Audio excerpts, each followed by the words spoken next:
দাজ্জাল এখন কোথায় আছে? উত্তর, সে পৃথিবীতেই আছে। কোথায় আছে? পৃথিবীতেই।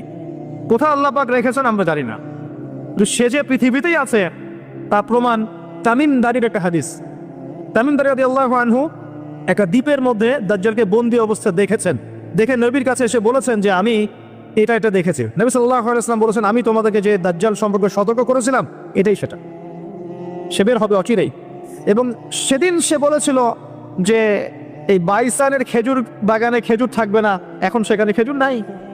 সে বলেছিল তাবারিয়া হ্রদে যখন পানি থাকবে না তখন আমি বের হব, এখন তাবারিয়া হ্রদে পানি নাই, সময় ক্লোজ। সে কোথা থেকে বের হবে? উত্তর, তার বের হওয়া সম্পর্কে তিনটা বর্ণনা পাওয়া যায়। এক, সে ইস্পাহান থেকে বের হবে। ইস্পাহান হচ্ছে ইরানের একটা জায়গা। কোন জায়গা?